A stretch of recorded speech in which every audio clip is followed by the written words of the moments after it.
All right. So we have cut that off. And the name in front is going to be Jeff.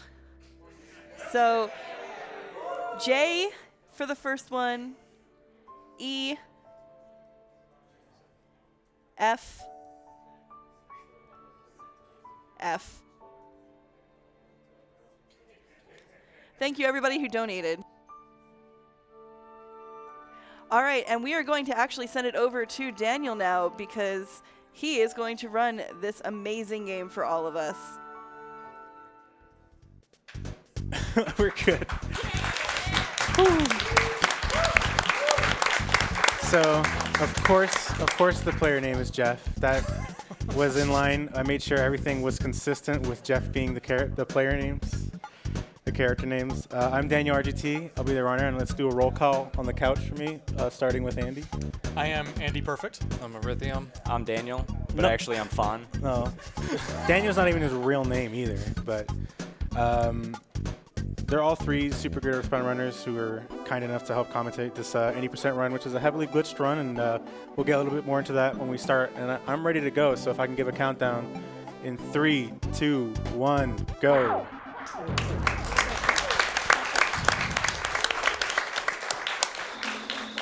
So 80% is a run that hasn't really been in a marathon since, I believe, SGDQ 2016. It's not a very marathon-safe run, or at least it wasn't until the task community for EarthBound found 2 really big skips that cut down about 20 minutes off the run, and it kind of changed the entire route completely. This is a heavily glitched category, and it at first it's not going to seem like that right now. What the reason the character names have to be 1 character long is because I'm doing RNG manipulation right now, and every single time a character of text is printed on the screen, it updates RNG by 1 value. So if there's a 4-character character name, that's an extra 3 times versus our route, which only accounts for the 1 character name. So that's why I had to limit the character names to be just one thing, spell a 4-letter word. So in the past, we've had a lot of Jeffs be the several character names. We'll make do with 1 now.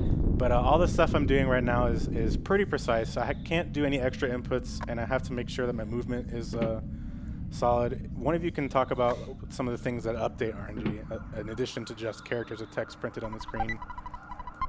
Yeah, so in addition to characters printing on screen and updating RNG, you can also, any of the inputs that you do, so opening the menu, closing the menu, pressing L to do a check at random, all of these things will also update RNG at specific intervals. So at certain times we will do certain inputs to update by a certain value that we want. Yeah, and the reason that you might have heard Daniel counting before the run started is that this particular RNG manipulation route accounts for, or as soon as you turn on the console, the game will always reset the value of the internal memory to the exact same value every single time, and it's this that allows us to manipulate EarthBound. So every single time you move a cursor in a menu, including before you actually start the game, RNG is already updating every single cursor movement. So he was counting the number of cursor movements he was doing to name, or to get to every single letter of every character. And there are 3 RNG values. There's 1 and 2, which affects kind of like what you'll get attacked for, what you'll attack, the NPCs that move around. There's a 3rd RNG value, which is kind of movement-based. And you'll see right now he can do pretty much any movement he wants to do because RNG3 is off. But as soon as he wakes up in the bed, RNG3 will turn on, so his movement will have to be pretty precise. Yeah, generally RNG3, the movement-based one, won't update as long as spawns are off. And for that opening section of the game, spawns are turned off. But right when you wake up here, the game turns on spawns because we're about to have our first sort of encounter with them. So now all of my movement needs to be precise. I mean, I can just hold left here, and it's not a big deal. And the RNG route has Tracy not be in my way. We've all accounted for things like that, but I still can't do any extra cursor movements or anything like that by accident. It's an instant reset if I have to do that. But getting to this point already is like a load off my mind, because that first section, there's some NPCs off screen that can update RNG if they're on screen for just a tad too long.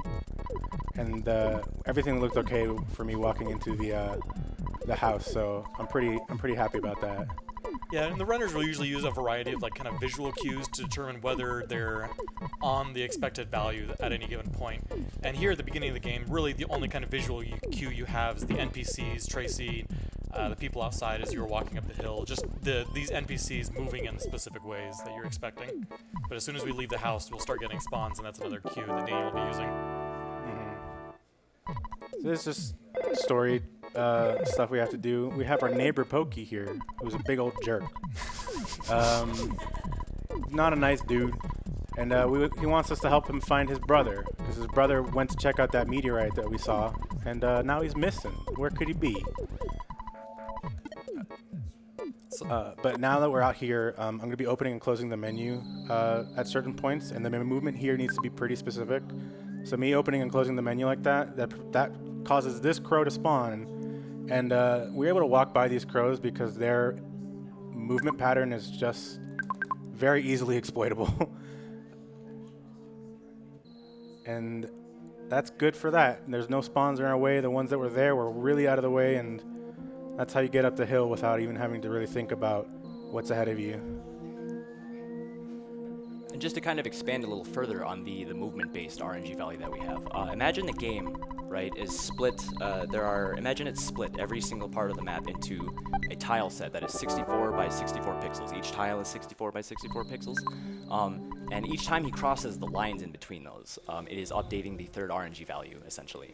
And so his movement, while there's a slight bit of leniency to it, because it's 64 pixels, it's relatively big, but there's a little bit of leniency to the movement, but for the most part, he has to be moving pretty precisely. And I believe that whenever you cross those 64 by 64 tile boundaries, the reason that this internal memory value is changing is because the game is rolling in the background to see if there's going to be a butterfly spawning off screen. That's one of the main reasons, yeah. I mean, it also accounts for what'll spawn ahead of you, but butterfly, it can replace an enemy spawn with a butterfly, like for any enemy spawn at any point. So that's part of the reason that it does that. So yeah, Daniel is still holding this manipulation that as soon as you turned this console on before the run even started, manipulation had already begun. So he's still carrying this manipulation through the next little mini boss fight to kind of get the optimal turn rolls and the optimal attacks from Buzz. Yeah, but more than anything now for this category, it's not just that it will speed up our Starman fight, because Starman can do like one of many different attacks. So we manipulate it so he does all the fastest attacks. But the main thing is the level up we get from Starman needs to give us exactly 1 HP. If it gives us 2 HP, we actually can't do the manipulation later on. So like I can get to this fight, and this fight is, at this point, I can't lose. But if I drop the manipulation, I might get a different set of stats, and that will affect the manipulation further in the run.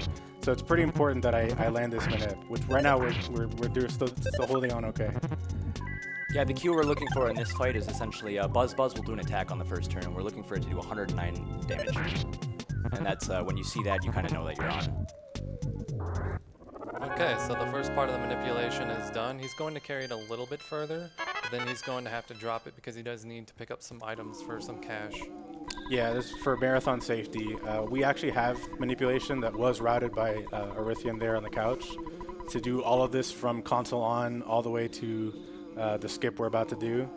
But it's not very marathon safe because it requires that we do one of the skips later on with only one skip sandwich, which is for PB attempts only. So we'll be picking up something so I can sell for some extra money. That way I can buy some extra skip sandwiches to help for the safety of the marathon, because it'd be bad if I soft locked in a marathon, in my opinion, at the very least. That's a little couch dad for you there, Fawn. Yep, that's a pretty good couch dad. It's an okay one. He's chilling. Yeah, he's on the couch. He's just, he's hanging out. So we do have a couple minutes of downtime right here, but while we're going down to Onet to get some safety items. So if you have, I saw some donations rolling. If you want to grab any of those. Oh, we have plenty of donations pouring in. We have $13.37 from Pidge01. Yo, Daniel, I bought a Wi-Fi pass on this flight so I can watch your run. I know you're going to kick its butt. See you in a few hours. Love you, dude. Shoutouts to the rest of the EarthBound crew. We have a $600 donation from Sean. Wow.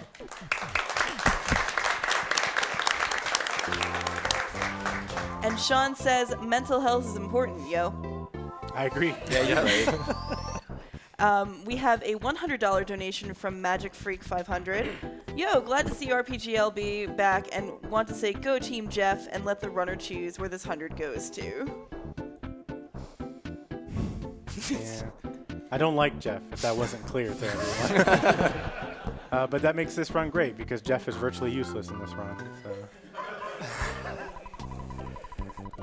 So Daniel mentioned leading up to this that there were a couple of significant discoveries from the tasking community for this. And the first of those discoveries is going to be coming up here in the next few minutes. And it allows us to basically eliminate about 12 to 13 minutes of Onet. And it was the holy grail of Earthbound speedrunning because Onet, pretty much regardless of the category you did, you had to play Onet normally because nothing was really known before you got out of Onet to glitch at all. So this was a significant glitch that saved over 10 minutes, and it's applicable to pretty much every single glitched category of this game. Yeah. And Daniel's gonna go, I imagine, gonna set up a save and execute it. Yeah, we have time for probably one more donation if you want to read it. Do we have time for a long one or a short Yeah, one? we can do the long one. I'm just doing a save here. All right, we have a $125 donation from Gunarm Dine. Punarm Dine here. Speedrunning truly is an art form just as much as it is a science. After all, it really takes a touch of fitness to accommodate the many things that could go wrong and not Paula brain muscle. If you need to perkle up, I can always suggest coffee and donuts, but not too much that it may result in more than a simple buzz. Hopefully everyone's been enjoying some of the great places to eat in the valley. I can recommend curry and kebabs downtown, especially as the lamb there is especially tasty. Don't be picky, defeat the feelings of Everdread, pokey around the area, break the monotony, thread the needle, polestar your interests, and try something new. Good luck to DanielRGT in making this the third strongest run of the event, and, of course, if your Prince's Mood training involves defeating a fair of vampires in a sunken city, you're playing the wrong game. Thank you so much for that. The reason I paused here is because I really want to point out some fun stuff here. So this is the holy grail of skips, as Andy called out. Pay attention to that truck. It's gone. Now it's a barricade. Hocus. Start Hocus. You notice the barricade that truck became was the one that Daniel just walked through that should have been there. Correct. Oh, I messed this up. We're cool. So Time for some stutter steps, baby. What on earth was happening right there is there's a sprite table in Earthbound's memory that can only hold so many things in memory, and it just so happens when you're going through that area, you got Frank off screen, you got Frankie Stein off screen, you got the truck, you got enemies everywhere, and then when you go down south, the sprite table has been filled completely, such that when the game tries to load that final one, it doesn't have a position in memory to put it. So the game reacts by instead replacing the very first one in memory, which was the truck, and it ends up basically swapping its position. Yep. And you'll notice too that before he pulled off that manipulation, he actually saved and reset the console. The reason he's going to do that at multiple intervals throughout the run, and the reason that he does that is because every time you reset the console, it resets the RNG to a known value, and from there we can. That's essentially what allows us to manipulate. Yeah, and that piece of manipulation was actually routed by Oxwas, who you might know if from SMRPG and various other speedruns, but they also speedran Earthbound a long time ago. And I think Andy were you still around when Ox was speedrunning, or? That was the run that I used as a reference when I first started learning this game. And Oxwas came back to manipulate that. So this is the first set of cliff skips we're gonna do. I kind of just shoved myself into this cliff, and now I'm getting through it. It's kind of hard to explain, but basically I'm abusing the fact that Nessa's walk cycle occasionally will walk 2 pixels forward as opposed to 1. I shoved myself into the cliff, and then I just abused the actual geography of these pixels to just shove my way into the cliff. And now I'm through this cliff. Those first 2 are possible without skip sandwiches, but this third one is only possible with a skip sandwich, which is why I have 4 of them for marathon safety. But I have a pretty consistent setup. That So was very Nice. fast. Very good.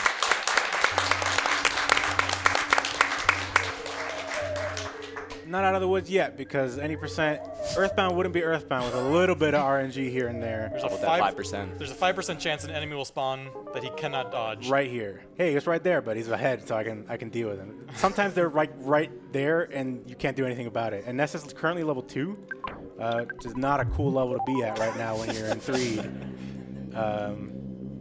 So these enemies up here, I'm just going to avoid. I have to get through. Nice. Skip sandwich not letting me walk behind here. I have to get through this graveyard to get a story trigger activated. There's a lot of spawns on screens, not nice, but the headstones and stuff like that is very useful for getting enemies stuck on things.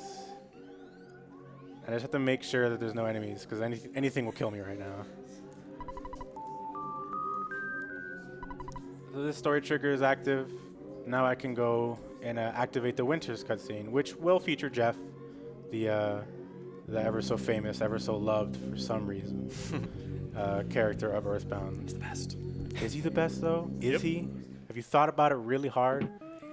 Hey yo, hey yo, hey yo, hey yo, what up? Woo! There was no problem there. Now there is. Yeah, now there's a big problem. So, if you've played EarthBound, you might know that you normally would have Paula coming into this town. Obviously, I skipped here with just Ness, but you are going to get a little sneak peek at Paula right about here, because the game thinks you have Paula, and it's like, hey, there she is. And it's like, man, y'all got captured. What are you going to do about it? Let's wake up. All right, she's gone now. Yeah, she gone again. She'll be back, but for now, she's gone. Then here, I guess we have another about a minute little cutscene if you want to get another couple donations in. Yep. All right, we have a $10 donation from Dr. Swellman's EarthBound Cart. Hello, Dr. Swellman's EarthBound Cart here. First-time donator and long-time not being thrown into a volcano enthusiast. Money goes to fighting the secret EarthBound boss, Tessie. Ooh. We have a $40 donation from Dragon Lord Ryu. Watching EarthBound with my daughter. She's 5.5 and says it's her favorite game, even though she's only seen a few minutes of it. Everyone smile and say Fuzzy Pickles. Fuzzy pickles. Fuzzy pickles. I have a $100 donation from Poik07 or 007. EarthBound is a pretty important game to me. Good luck with the run and thanks for the great events. So we just have to do some light story stuff here, so we can actually still continue with donations. Basically, I have to just go through this boarding school and get some stuff out of the locker, and that's about it. That's the gist. All right then. Nicholas donates $40, saying EarthBound set holds a special place in my heart. Thank you for sharing this game with everyone. Please allow the runner to choose where this donation goes. This is the best teacher ever. I don't think he's a teacher. Is he a teacher? Because he seems like he's just another student. But he's wearing, like, weird green glasses, and I don't like him. Also, he's a jerk, so hold up. Okay, I know I said donation drag, but he gives you this key that opens locks, right? Key to the locker. Oh, it's bent. It doesn't work. All right, well, let's go back then. I guess it doesn't work. Let's see what he has to say about that. Maybe he was like, oh, it's bent. Oh, it didn't work, did it? I knew it. That's why I tricked you. I bamboozled you. I wanted to show off my invention. It's so cool, right? You should just give me that in the first place. Just be like, I have a bent key. It doesn't work. Here's the thing that does work. All right, you can keep going with that. Are you sure? Yes. All right. We have a $40 donation from Robert16. And we also have another $40 donation from Hirapon Thrawn, both with no comments. We have a $10 donation from Kyo's Little Monster. My boy Daniel, running EarthBound. Heck yeah, best of luck. Shout out to John McAfee. So if you'll notice, he actually avoided getting Bubble Monkey because Bubble Monkey does not serve any purpose here. Oh. Sure doesn't. So here in Winters is going to be the second of those two significant glitches that were found within the last several months by the tasking community. First one, like we saw earlier, was that Onett barrier skip to skip essentially all of Onett. The second one is going to skip, unfortunately, the Tessie monster that was mentioned in that donation comment. Yeah. I do love Tessie. It looks like I'm doing like the Tessie setup right now. This is just a marathon save strat. This lets me sell the broken spray can that Jeff has in his inventory. When he fixes it into a defense spray, which sells for a lot more money, which lets us buy 4 skip sandwiches instead of the 2 that we'd be doing in PB attempts. So you see I actually activated the Tessie cutscene, and now I'm just bouncing. Ideally, I want an enemy around here. So again, these are the. So he's using this enemy to death warp back to the top of Winters. It's just a little bit faster. Daniel, he picked up those skip sandwiches, and he's going to be using those to do some cliff skips. But the reason we didn't really know about them is because these cliff skips work in an entirely different way than the ones that you saw in Tucson. And yeah, good luck to your fingers. Yeah, so it abuses an arithmetic error, basically. So while skip sandwich is active and I do a certain set of inputs, namely I'm going to be mashing left and up, the game does a math formula to determine your subpixel X and Y value, which are real things, apparently. And so the problem is that the subpixel arithmetic, the formula is flawed. It has an error in it. And so by continuously doing so, I continuously mess up the value until it actually changes my actual pixel X and Y value. And so I'm actually able to walk through just solid objects.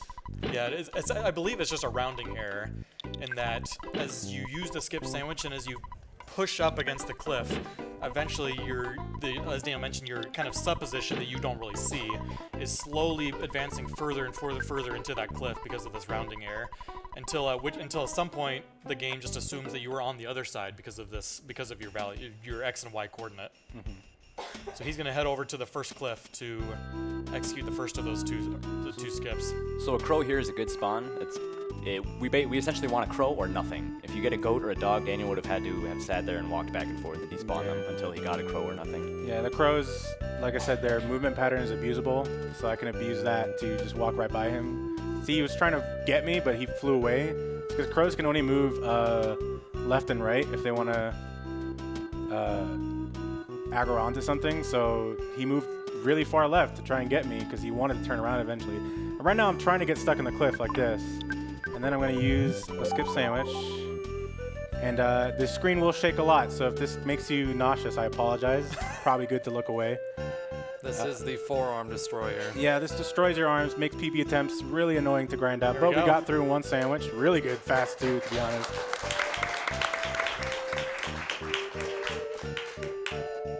So the extra skip sandwiches I bought were for safety. In PB attempts, you would just do 2, 1 for that one and 1 for the one coming up. The one coming up is actually just a lot like the cliff skips in Tucson, and was actually, we found, I think Erythium was the one who found the actual spot, and then another 90% runner who's also a Chrono Trigger runner, Adriana, found a really consistent setup for it. So that's what I'm going to be going for right now. If I get it, then the screen won't have to shake like crazy, and it'll be real cool. Yeah, originally we used a different spot to get down off the cliff. Similar to the way we did the first one. Here we go. So I have to now just wiggle and hope I make it, because unfortunately walk cycle does play a value in this, and I can still get through this technically, but it's not going to be pretty. But the nice part is that as the sandwich runs out, I can just try and realign myself. I have several sandwiches. Yeah, the reason he went down to to the tent camp to sleep to sell the defense spray is so he could have more skip sandwiches to attempt this more times. Yeah, I'm glad I did.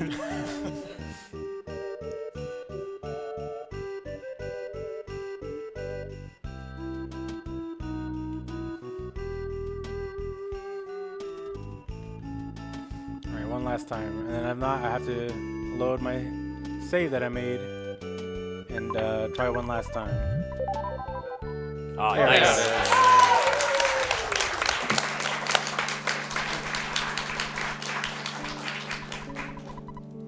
First try. So here, Daniel's going to be using this phone. It's the cleanest spot. It's really the only spot to begin the next RNG manipulation section. That we're going to use the yet another glitch in the run to clip entirely out of bounds. Get out of here, Dad. So he needs to use the phone in a specific location, so he needed the dad to move out of the way so he could talk to phone. Yeah, I don't want to talk to my dad. I want to talk to the phone. And this manipulation segment that we're entering is I would say that it's the hardest part of the run. We're going to be doing a couple glitches called the stairs glitch, which more or less is going to be the glitch that will allow us to sequence break this game into oblivion. Yeah, and like Fawn mentioned, it might be the hardest part of the run because if you're doing like high level attempts of this run, this is a single segment manipulation that lasts about 15 minutes. And if you screw up anywhere in that 15-minute segment, it's a reset and you're back here. Yep. This is about a 2.5-minute cutscene you have to rewatch every time you reset. And speaking of 2.5-minute cutscenes, It's donation time. Oh boy! Well, luckily we have plenty to read here. We have a $40 donation from Jirin. Had to donate during this wonderful game, and what more appropriate game to shout out to my mother. She has struggled with depression for a long time and had a recent flare-up. It was scary, but I'm happy to say she pulled through and is doing well. I love you, Mom. Never stop fighting. I have a $50 donation from Rachel and Andres. Your 305 crew is so proud. Best of luck to you on this run, and have fun. P.S. Jeff did nothing wrong. hey man, No, you guys don't know. We have a $40 donation from Mega Man X306. All these amazing RPGs this week bring me endless joy and happiness, and glad it's going towards an amazing cause. Shoutouts to all the runners, and put this for having Fox and Chrysalis. Heart. probably have time for one more. Alright. We have $50 donated by the Chain Nerd. Got to give my love to one of my favorite games from my childhood and one of my favorite streamers, Andy Perfect. Just joshing you, DanielRGT. I am thoroughly enjoying your run. Boing! Donation to Andy Perfect's choice. Why? So which is it? It's me. It's Andy. Yeah, it's for sure. One more. We have a $20 donation from Prof. Ness saying, Fuzzy Pickles!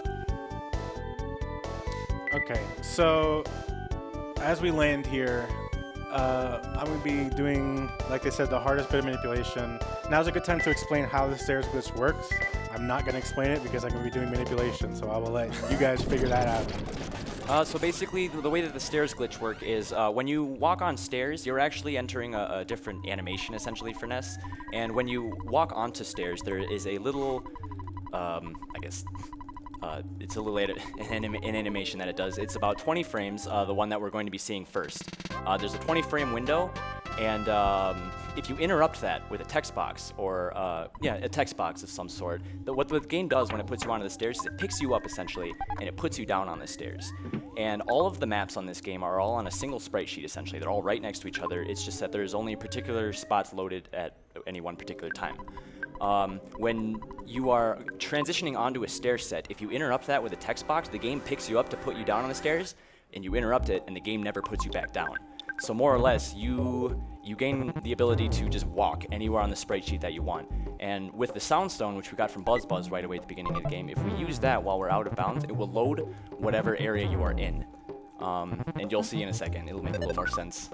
And then in this fight, Daniel is kind of setting up the situation to be able to do that stairs glitch. The reason he gets possessed is because the second stairs glitch that he'll be executing, it is extremely tight, and he can use that ghost as a visual cue of when to execute the glitch. And then he gets a cold, to which he will use as the text box that will interrupt the stairs animation both times. So here we go.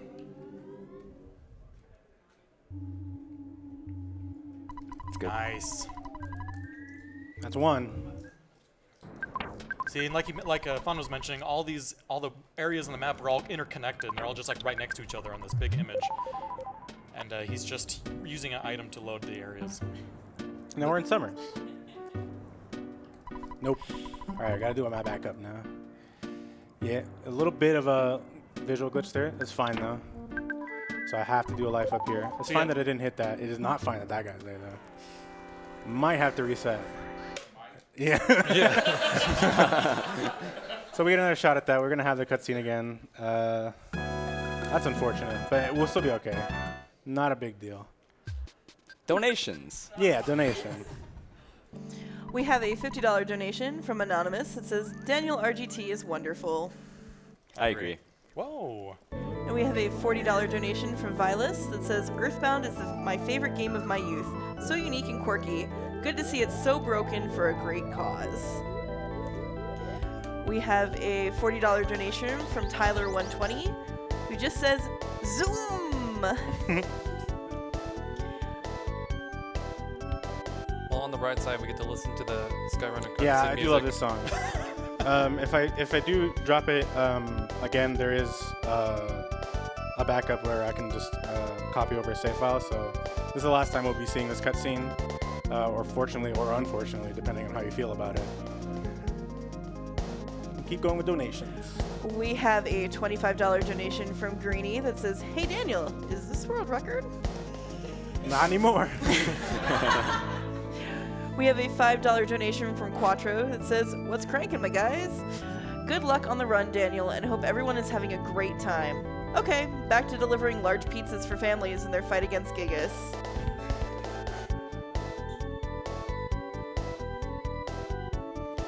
We have a $5 donation from Wawa SC. Great job raising awareness for mental illness, guys. I'm going to try to do the same as I run in the New York City Marathon. Keep it up. Happy faces. And a $50 donation without comment from John McAfee. Thanks, John. Let's see. And we have a $25 donation from Castel Please. It's time for Fuzzy Pickles.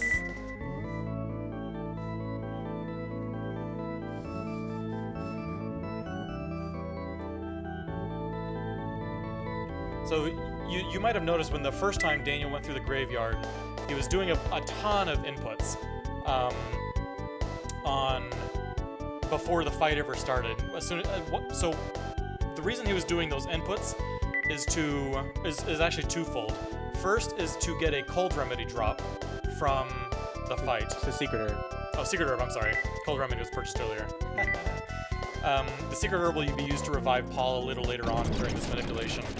And it's also to kind of prep the fight and manipulate it in a certain way. I mean, you can get into the fight and then advance the RNG once you're in it, but it's a lot faster to advance RNG by bringing up text boxes before the fight ever starts. Well, the secret herb drop is determined the moment you touch the enemy. Exactly. So we have to do those inputs then, no matter what. Because once the fight starts, it checks to see if the enemy has their item to drop. And if they don't, then they don't. Makes sense. Alright, so we gotta do this again. I believe. Yeah.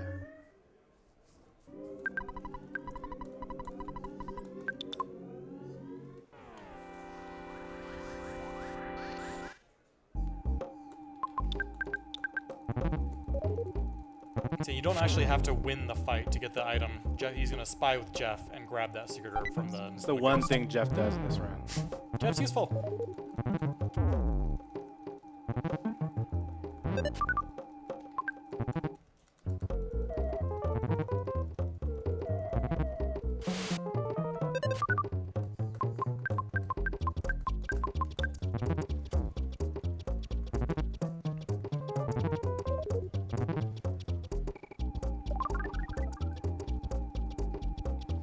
Okay, first glitch.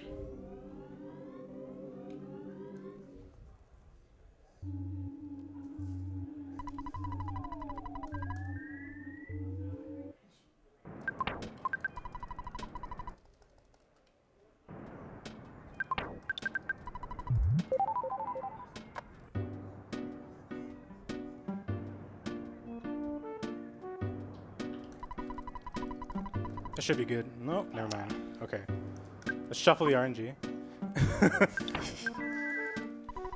I do not want any cars. When Daniel said he was shuffling the RNG, There they are. when Okay. you go ahead. No, I'm just happy they didn't kill me this time. Whenever you press like A, B, and open the close menu, the RNG is going to advance like 3 times, I think. When you press B, just to look at your character's health, It has this unique characteristic where it's going to advance RNG 1 unit every single frame that it's open, so 60 times a second. So it's just a nice quick way to get off and be away from whatever RNG value that had caused that previously. So right now I'm waiting for Ness's health to tick down far enough. I need to get to 1. Speaking of which, I need to load this. So he's going to be doing a different type of glitch. Mm-hmm. It's a similar stairs glitch.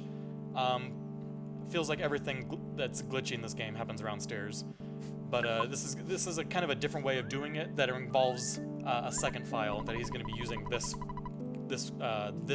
copy right here to copy over and use to get out of bounds in this current file.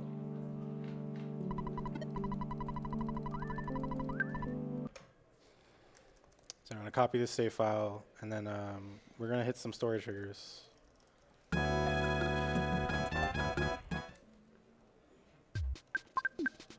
So how this second stairs glitch works is whenever you die on stairs, for some reason when you're on stairs the game hasn't set collisions correctly, or it sets. Oh, he's doing it this one.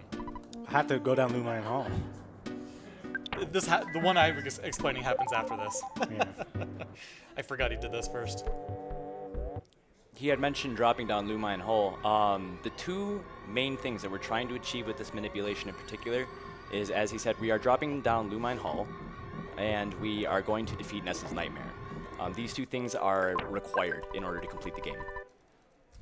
And the reason those are actually required is so if you can technically clip out of bounds and go fight Gygus right now. There's nothing stopping you from doing that. But once you hit the prayer sequences, the game will lock in the first prayer sequence because the game has to kind of prep the areas where the prayers are going to happen. And because those areas haven't been prepped yet, when the first prayer starts, it'll just lock and nothing will ever happen. And those prayer sequences happen when the phase distorter gets taken back to the Cave of the Past. I'm looking for a good dino boy over here. But I can't seem to find one. He doesn't necessarily have to find the. No, I can let my health is ticking down, but I can actually pick this up right now. This guarantees. Oh, this is not what I need. I'm thinking of the Horn of Life on the right side. It's been so long since I've had to pick that up. So this death will take him back to the Summers Hotel the Summers Hotel Museum, Summer Museum where he just saved, and then he will be executing a stairs out of bounds glitch that works in a slightly different way, where he uses that second file. He'll load that second file and die on the stairs, and because he dies on the stairs, the game never updates collision detection.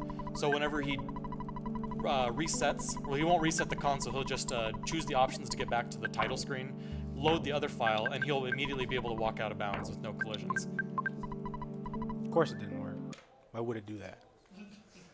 Secret Herb has a 25% chance to fail on reviving a party member, which is why I saved before I did that. Yeah, he won't have to do anything. He's going to reload right back in the museum and try again.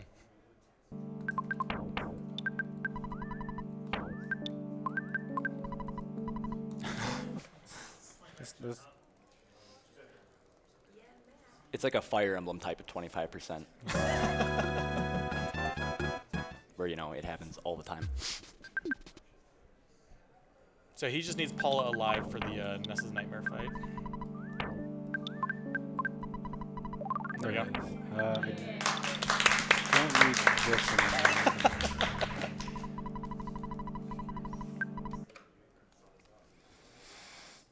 So we talked a little bit about the story triggers, working backwards. So to be able to kill Gygus, you need to prep the prayer sequences by taking the phase distorter back.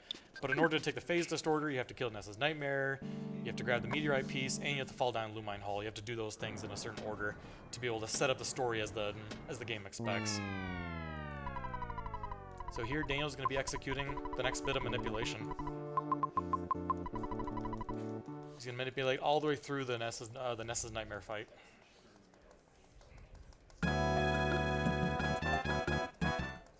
And you may wonder, how on earth do you kill Ness's Nightmare with Ness at level 2 and Paula at level 1?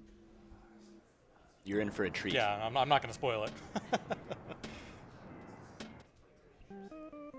So in here, Daniel's listening to audio cues. Just the game is technically playing in the background the music of the area that he's in as he's walking through this the darkness until he hits the Flying Man house, which he'll load the area and then progress through Magic Hand normally.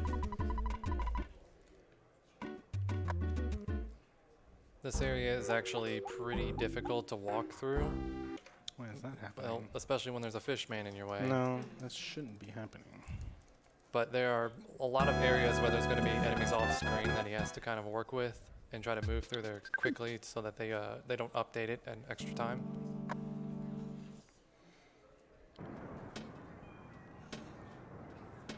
And this is a very difficult manipulation. It's very lengthy. You have to progress the RNG at very specific times to prevent enemy spawns. You have to move in very precise ways. And it's very tricky.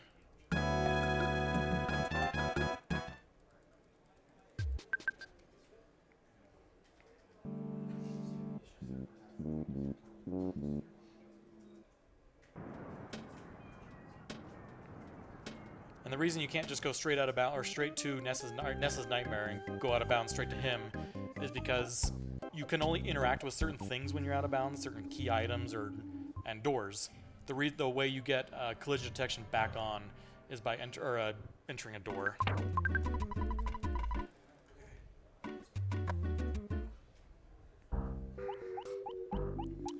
All right, we have to improv now. That's great. That's great for a marathon.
Hate this. All right, I'm gonna try one more thing, and then I might have to use the other save file.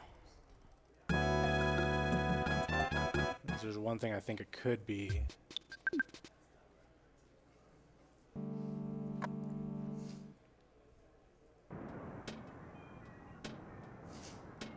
Do you think it could be where you saved at the phone? Yeah.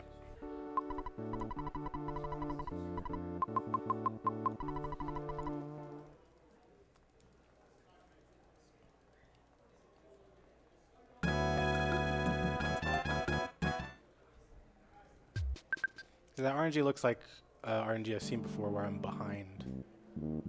And so based on where you save on the phone there, it can affect how long it takes for Ness to die. Maybe an NPC off screen is making an extra movement. Right.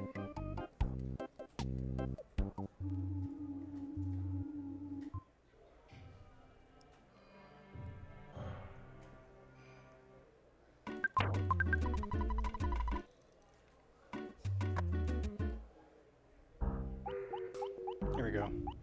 Yeah, it was exactly that.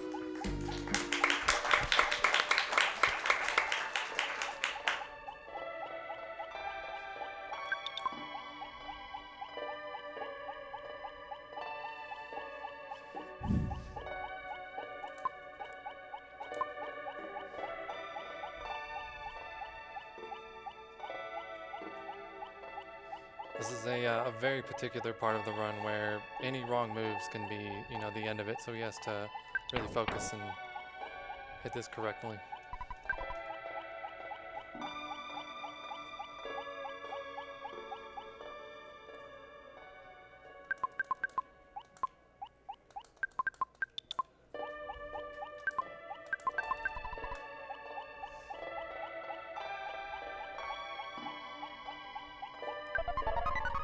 Almost there.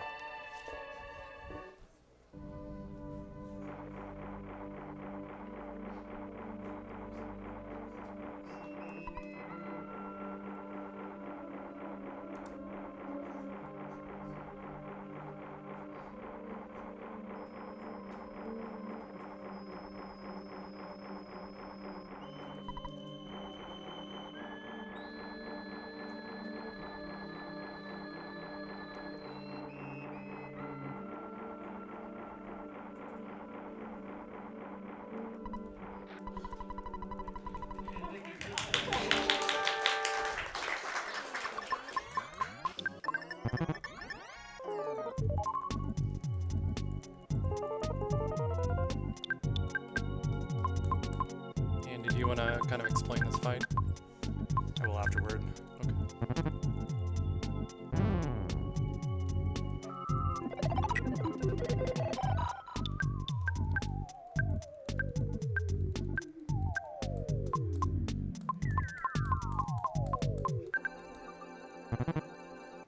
We're in there.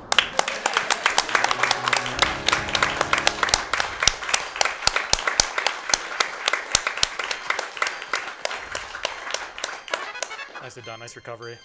Yeah. So, what on earth was happening? Do you mind if I explain that, Dude, Daniel? go ahead. Yeah, I have to mash for like 2.5 minutes. So at least it's not 5 minutes. So with Paula alive. So what on earth happened there is Daniel was manipulating all the way from the start of with the console on, dying on the stairs, all the way through Magic Ant, through Sea of Eden, through Ness's Nightmare. And the reason that was necessary because you saw Ness is level 2 and Paula's level 1. So what happened? Paula prayed. One of the effects of prayer is to make everybody feel strange. And then he manipulated a turn where Paula died so that Paula would not get any experience, and thus these level ups would be faster. And then finally, Ness's Nightmare has a move. It's a Flash Omega move, which has, I believe, a 1 in 16, 2 in 16, somewhere. It's a pretty slim chance to insta-kill whoever it targets. So Ness's Nightmare uses that flash attack. Because he's confused, he instead targets himself and insta-kills himself. It's a wonderful manipulation. Yeah, it's not even just it has a chance to auto kill, but it also, you can have resistance to flash, which means that if there were a status effect to happen, it just doesn't happen. Someone riding it, he often targets himself with it, and it's like, it didn't work though, because I'm kind of resistant to it a little bit. So it's a big pain in the butt to route that out. There's still more levels to go, by the way. So yeah, we kind of have a break before the next section, so if we want to squeeze in some more donations. Wonderful. We have $50 from Bahamut X. EarthBound is one of my favorite SNES RPGs. Great story and a wonderful soundtrack. We have $50 from Mad Clown's Disease. EarthBound is one of my favorite RPGs. Thanks for the entertaining show of how broken it is. Do we still have a few more? Yeah. Yeah, go ahead. Okay. Ness needs to hit level 39. He's like level 27 right now. Awesome. All right. We have $5 from Priya. Hey Daniel, you are awesome, and I've been inspired by the things you've been able to accomplish this year. I've loved hanging out in your stream. Keep up the good work. Donation goes to Runner's Choice. Got 8 more levels if you want to squeeze in 1 or 2 more. All right. We have $10 from A Smith 1313. Had to donate during one of my favorite games, Fuzzy Pickles. Also, Fight Lava Shell. $10 from Cinder.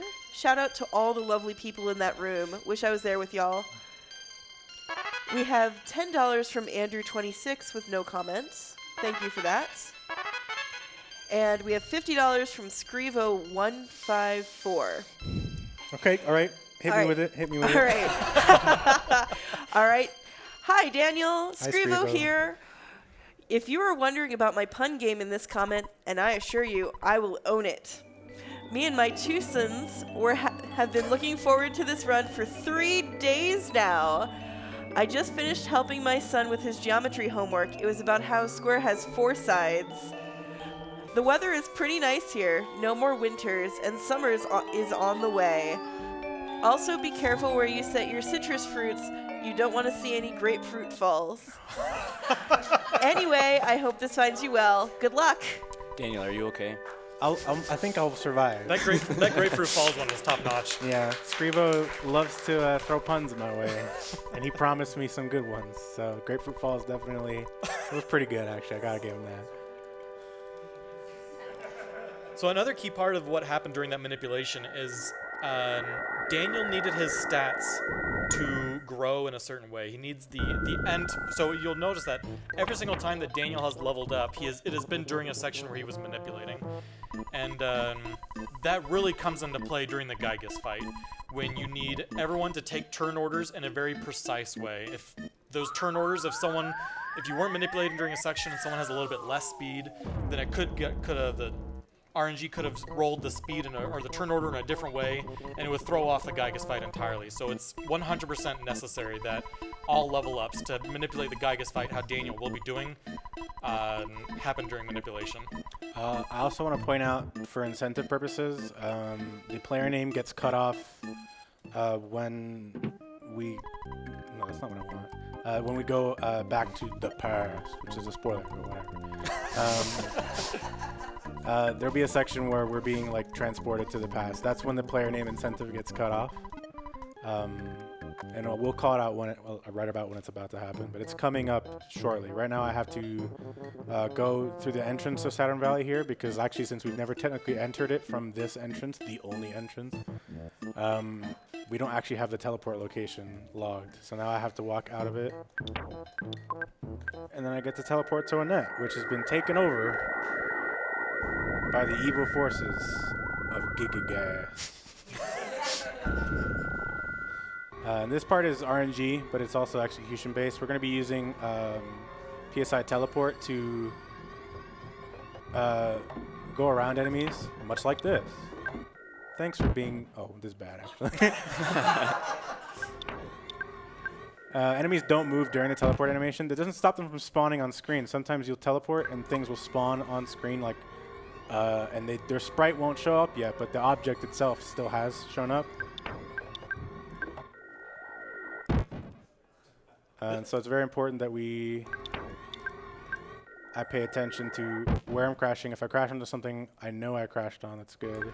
I hit B here because I want to see if there's an enemy like right next to me. This is gonna be close. So I'm gonna, okay. Actually, yeah, we're fine. Oh, hello. There's a lot of lag during that teleport. I expect, yeah, up there is a bunch. There's a dude here.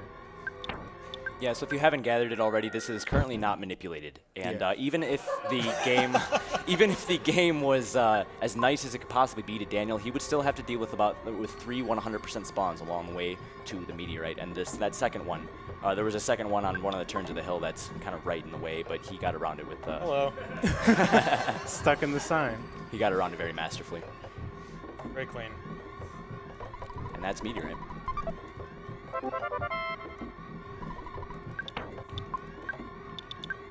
So, and then Daniel's going to do the last of we talked a little bit about the story triggers you have to hit to be able to kill Gygas. He's already executed 3 of those, falling down the Lumine Hall hole, the killing Nessa's Nightmare and grabbing the meteorite piece. As soon as he takes this phase distorter back, he could technically clip out of bounds and go straight to Gygas. Everything is prepped for the final fight. Do you want slumber? KO. So you might be like 2 of the children right now are knocked out. It's because we're going to get a full heal. There's no reason for us to go to Dr. Saturn right now because the Star Master's going to be showing up and giving us a full heal right before this last section. And teaching you Blank Omega. Yeah. Yeah, so the game normally expects you to learn Starstorm Alpha earlier on in Scaraba and then Omega here. But we never learned Omega. Star Alpha. We never learned Starstorm Alpha. Yeah, we never learned Alpha, I'm sorry. And when we learn Omega right here, the game just doesn't fill in the name of the PSI move. It just has an Omega symbol. Yeah. Still works, though. Yeah. He casts PSI Omega. So we get a full heal there. Everyone gets revived.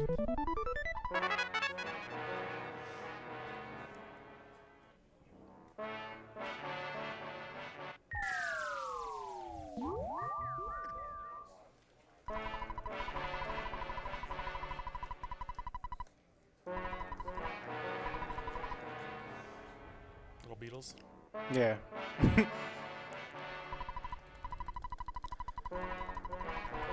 So Buzz comes from the future to tell you that Gygas is attacking, and we're gonna go back and show him who's boss. In the past. Because science. And Gygas is, if you were not manipulating, Gygas would essentially be impossible. If you remember Daniel's levels, Ness, I believe, is level 39. Yep. Paula is level 1. Jeff is level 1. And Who's like level 16? yeah, I think he joins at 13 or something. I don't know. I think it's like 15 or 14. Low something like that. teens. Yeah. If you were to fight normally, that there's zero chance of winning. It's pretty low, yeah. All right.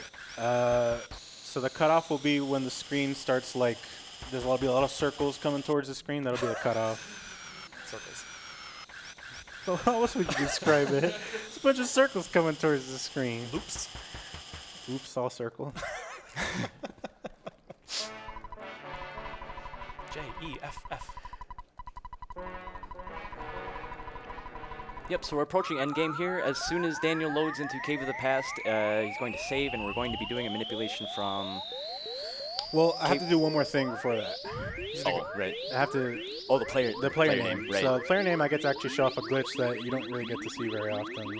It normally doesn't really serve any purposes, unless in some very specific cases. Very niche categories.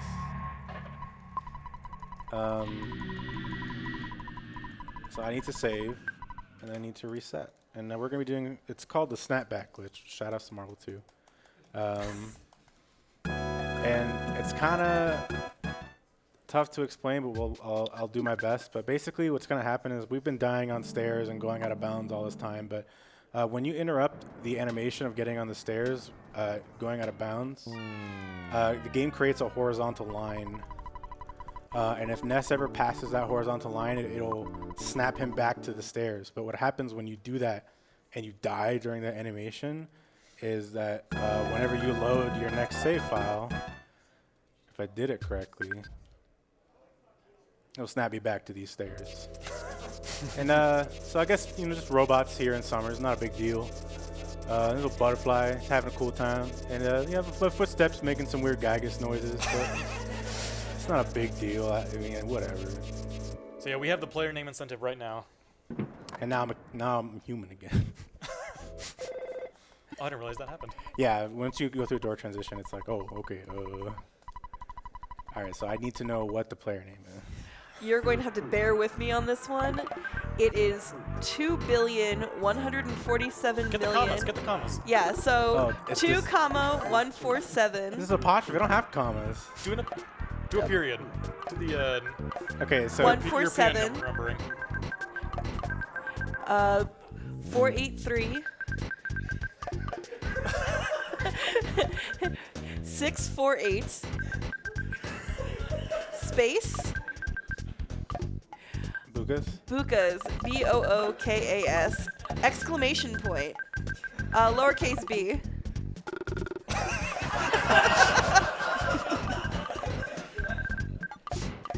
And that is it. All right. That's a lot of bukas. That is a lot of bukas.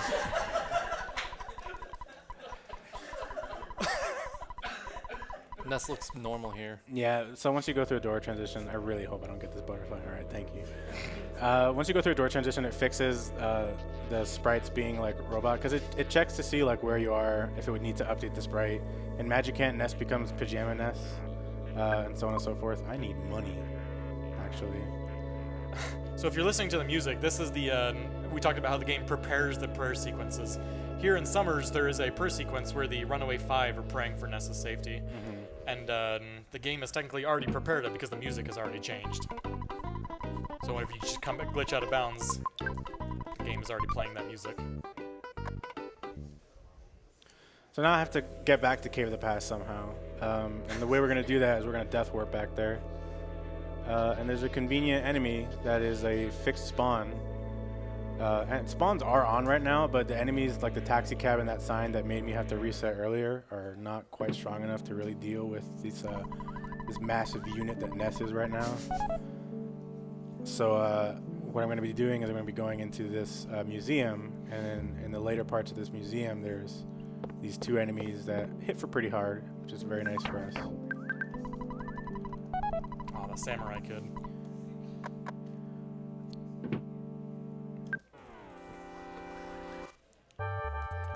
I'm just going to see what type of funds I have right now. All right, well, there goes...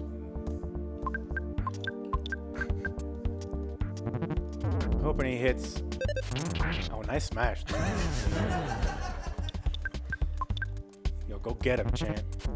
All right, hitting Ness is really good.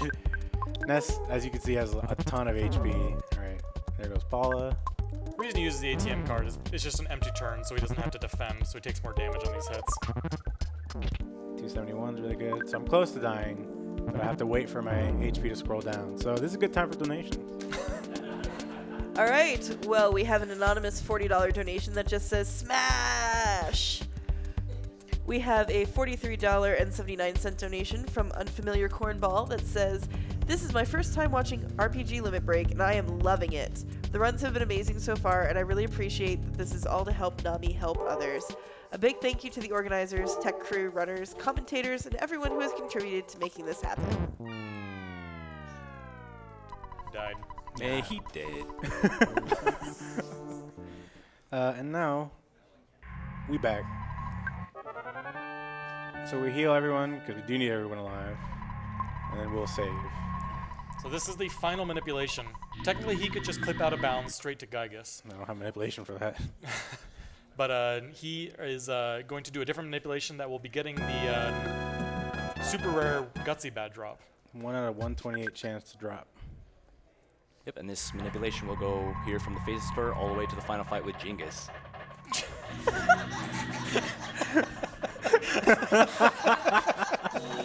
What? I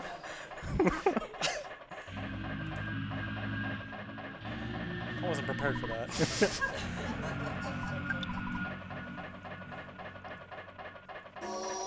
So yeah, these are just inputs to turn spawns off, and they'll have some last inputs right before a fight with the Bionic Kraken. And To, oh, go ahead. If you saw the pause there that he did up against the wall, that was because there was an enemy off screen, and he sat there for a second to allow it to move off screen and despawn itself. So he's doing some manipulation now to make sure that the enemy has the drop that he's going to need. And again, Jeff's useful.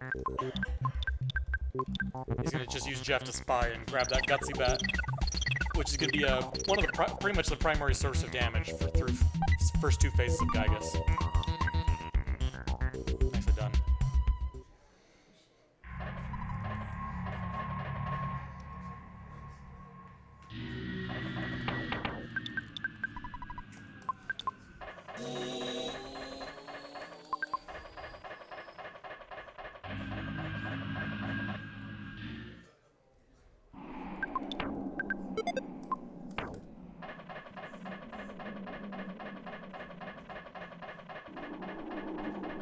Movement in here is a little precise just because if you take some of these turns a little wide, you cross extra RNG3 lines, which is that line that checks butterflies and does some other things under the hood.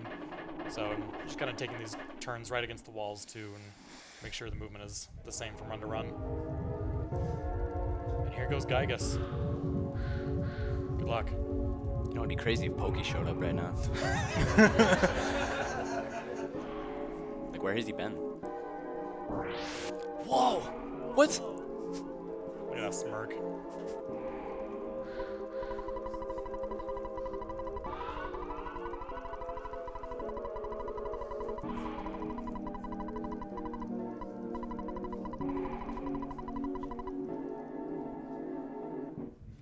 So we're looking for a Rockin' Alpha here.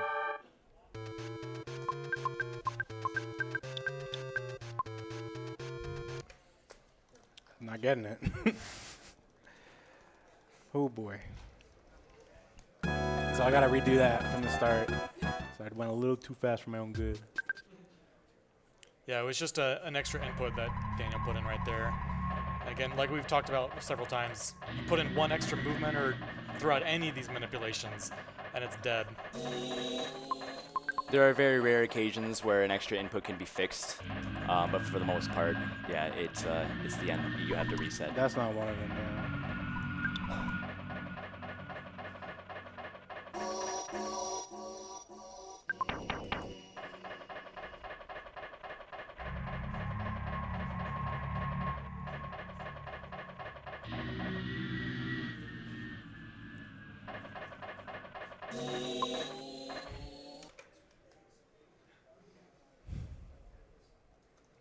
You got these. Yeah, I know.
Kind of put in isolation, this Gygas fight is kind of crazy, especially the first turn. The first turn is extremely precise in all the events that happen. Paula's gonna pray, Paula's gonna put everyone to sleep, Gygas is gonna use a rock-in, people are gonna gut save. It's an extremely precise first turn, and it just enables essentially the rest of the fight to be manipulated very cleanly.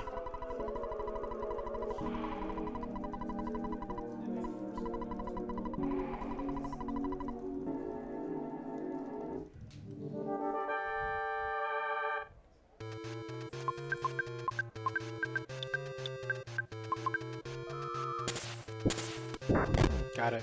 There it is. First try.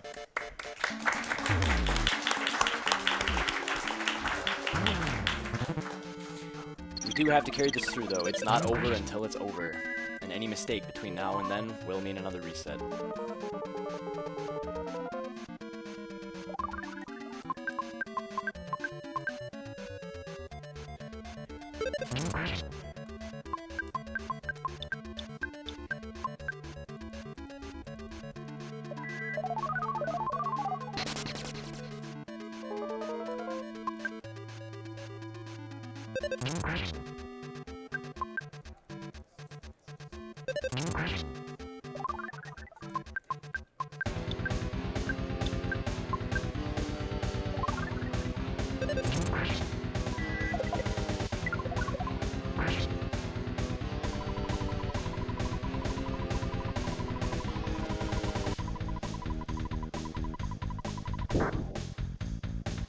Phase 2 1 down. Phase 2 is going to be more of the same, just manipulating Gygas or Gutsy Bat smashes and stuff. It also manipulates empty turns from Gygas. Yeah.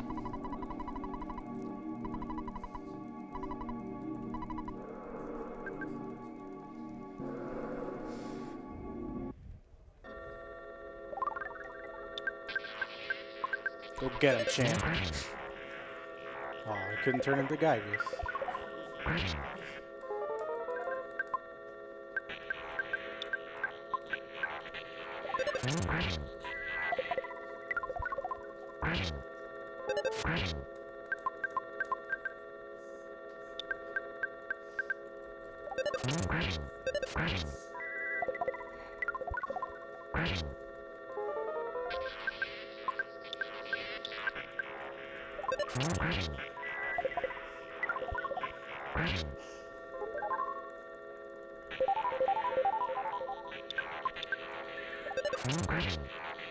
There's phase 2 down.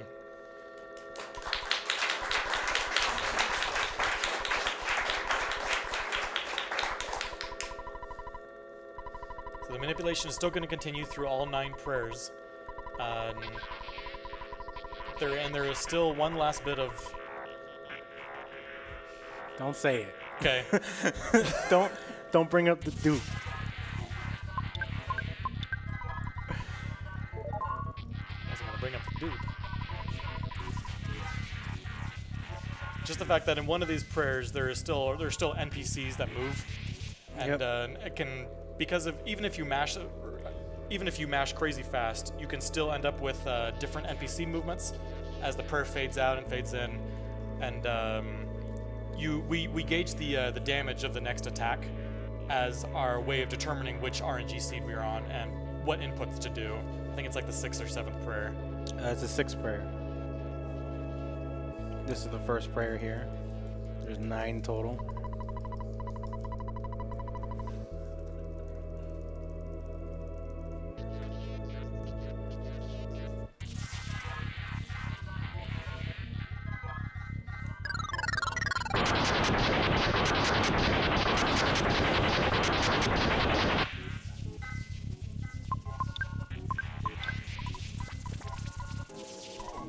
So yeah, still just some minor manipulation going on during these turns just to get Gygas to have empty turns.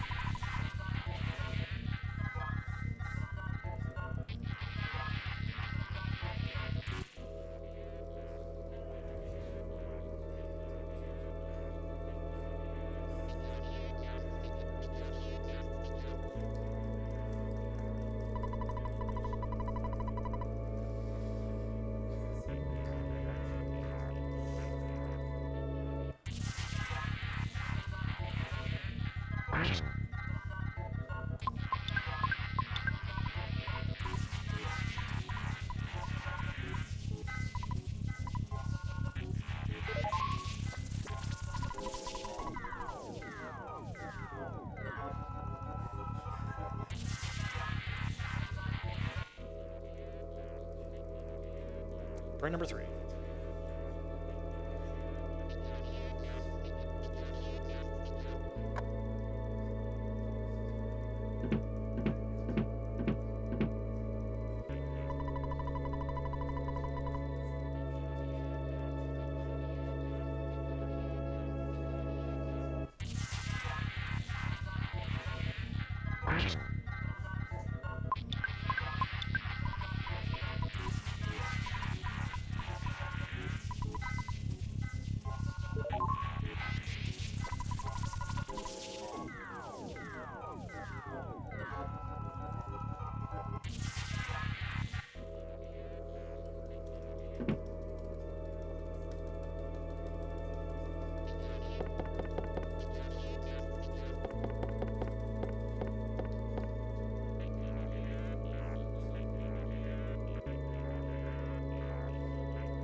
Prayer 5. Yeah, that's the next prayer where it takes place in the burger shop in Onett. Frank's praying, and there's still some customers moving around, and Daniel will just be using the value of the damage value done to Gygas to determine where he's at. Yep. I have a set of notes here that has the different variations based on the damage that Gygas gets dealt.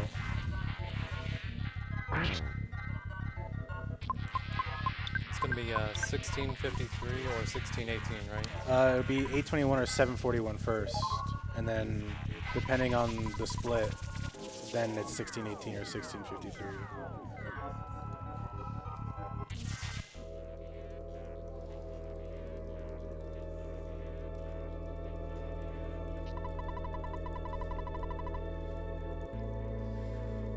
So those NPCs moving are advancing RNG by a bunch. So we're looking at 741.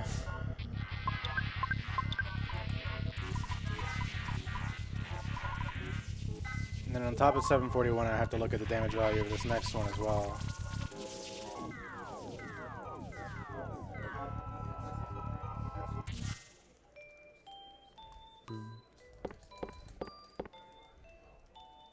Yeah, just 2 more prayers after this. Yeah, this is the 7th prayer. 8th prayer is very short. And then on the 9th prayer, time will happen, and we'll call it out. Probably be in about a minute and a half. Something like that. About a minute from now.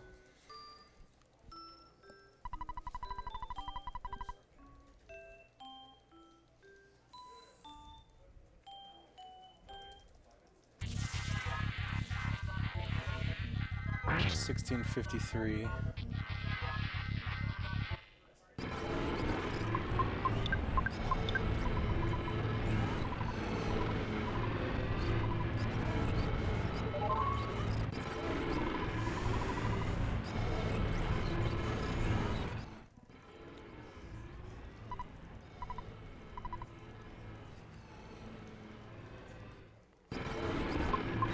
So time will be whenever Paula's box moves up.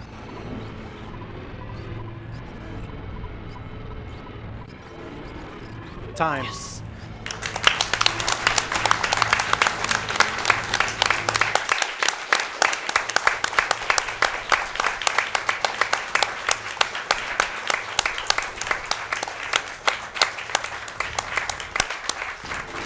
So many bukas were praying for you, Daniel. Yeah.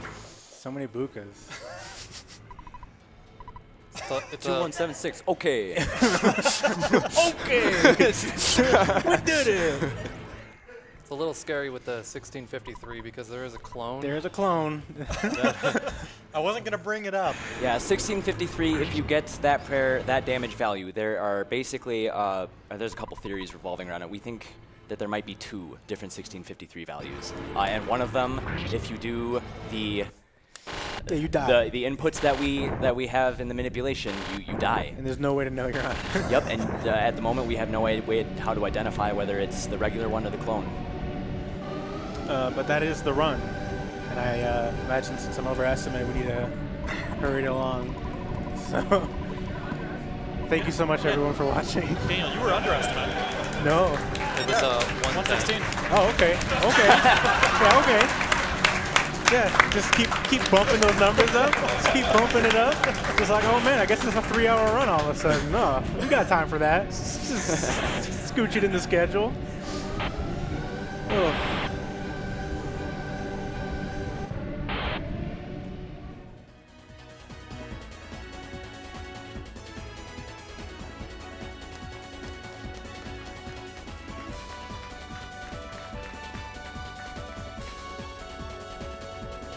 So thank you again to everyone for watching DanielRGT's run of EarthBound.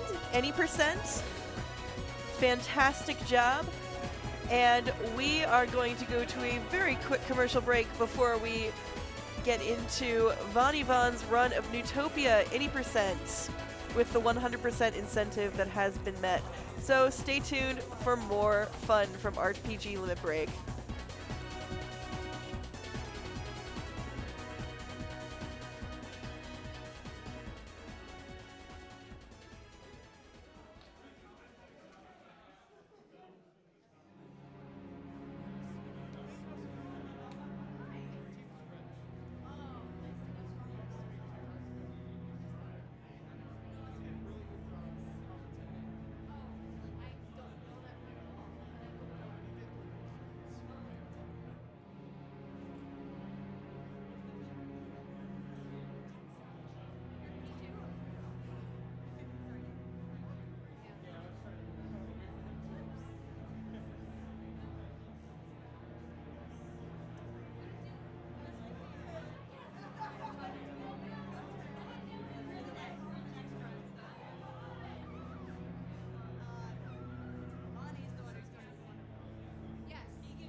All right, ladies and gentlemen, my name is Bhesh4, and I'm going to be your host here for the next 3 games. And just starting off here, I wanted to read some of these donations that have been kind of trailing in here at the end. So first off, I have a $40 donation from Hikari. It says, "The Gigas Fights prayer sequence still sends shivers down my spine. I'm so glad I was able to catch this speedrun." Thank you very much, Hikari. We also have a $40 donation here from Zalp with no comment. Appreciate it. We have a $50 donation here from Captain Impossible. "Loving the commentary and all the outstanding, tech on display.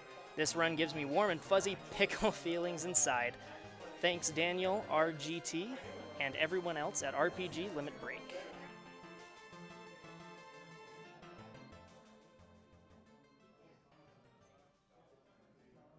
And then as well, again, just a reminder, this is RPG Limit Break 2019, sponsored by Twitch.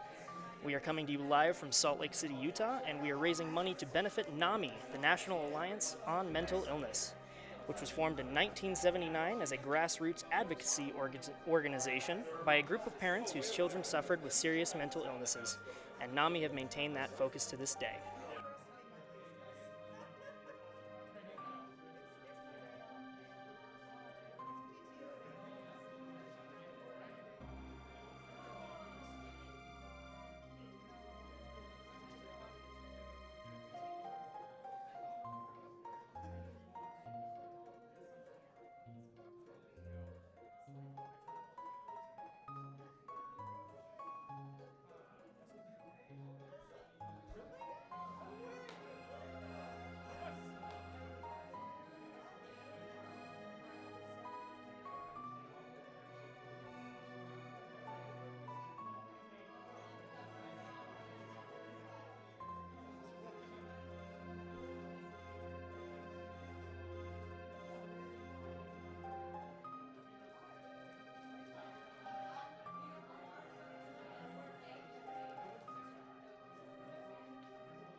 And then just while I have a second here, just wanted to also remind everyone of a couple of incentives we have coming up for the next runs.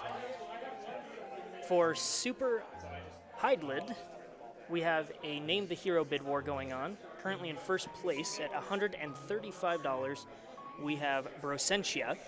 In second place, trailing in at $81, we have Dio. And in third place, we have Jotaro at $75.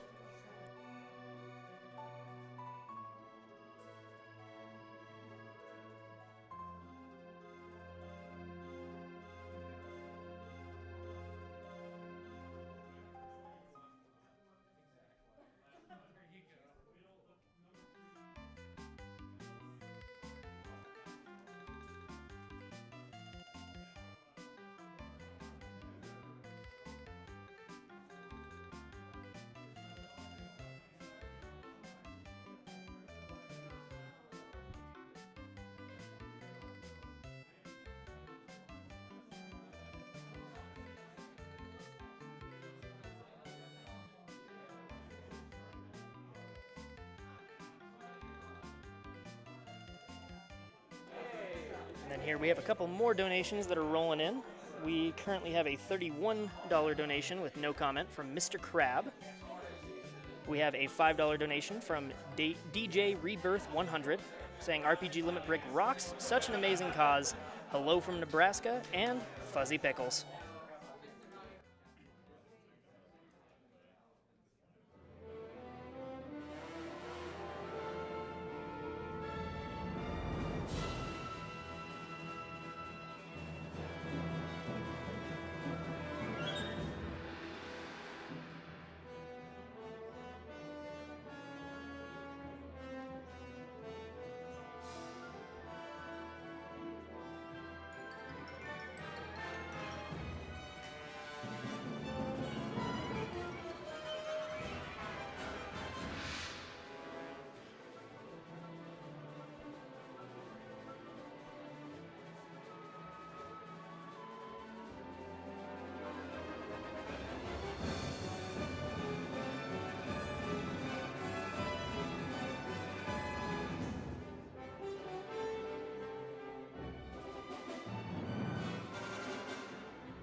right, ladies and gentlemen, we are just wrapping up here, getting ready for the next run here in a few.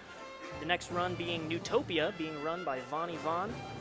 This is the any percent category, but we did hit the challenge incentive for 100%. So we will be running a 100% of this